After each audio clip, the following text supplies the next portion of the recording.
Welcome again, guys, to Pure Property Investment One-on-One. Today I'm here with Munzarul Khan. Munzarul is the principal of Keshup Chartered Accountants.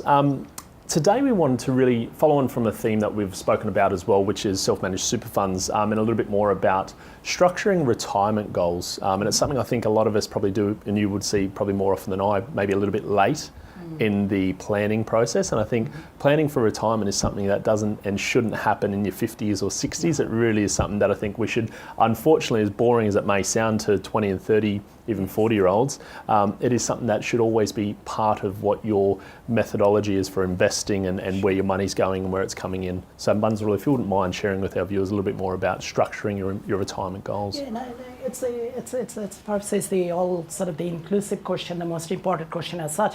I suppose the first question comes into my mind that what is the definition of the retirement as such?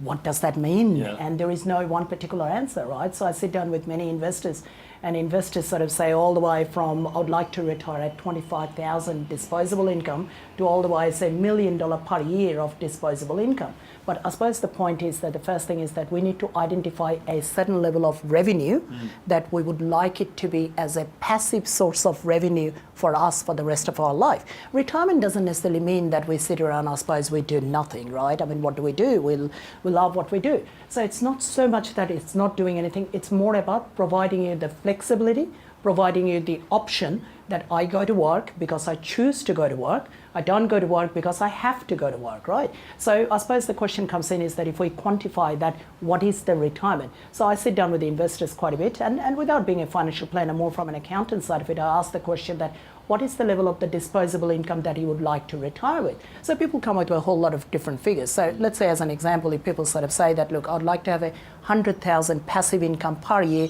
to maintain my retirement as an example. Then I say, well, perhaps you need your house to be fully paid, right? So the question comes in then that what is the level of the asset that we would need to reach into that 100,000 sort of the retirement goal as such? So if we use a very basic, say, compounding of, say, 5%, so that means for one to have 100,000 disposable income, we need about $2 million asset base.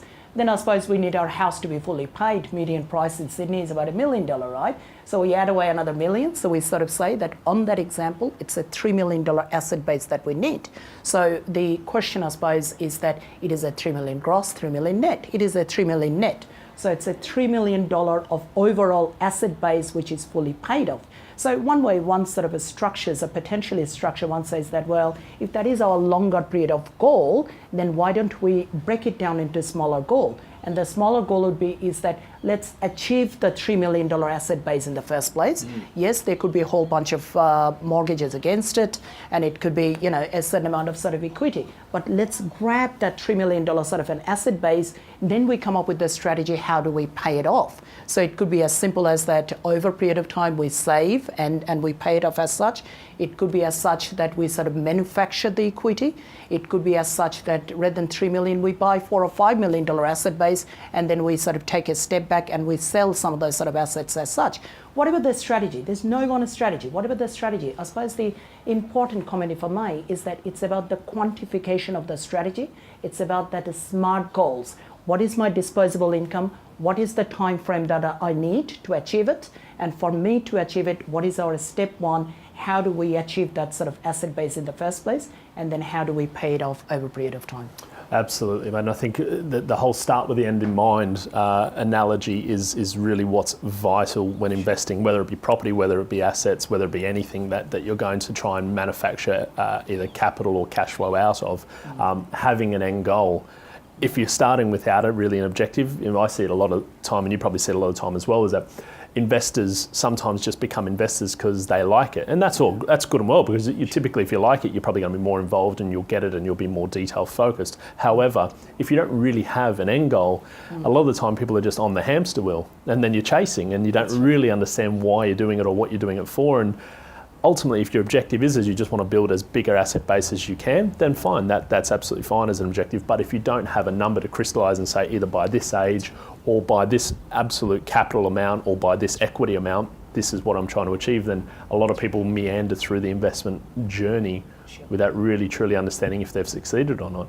And if you have a goal, you at least can tick something off at the end of the day and say, I'm working towards that. People say, why am I buying that? Well, I'm buying this to fit this, and this is really what I'm trying to achieve long term. So absolutely vital, mate. I think setting those goals and objectives early in the piece is vital, and you don't have to be 55 or 65 to plan for your retirement. You really should be doing it a lot sooner.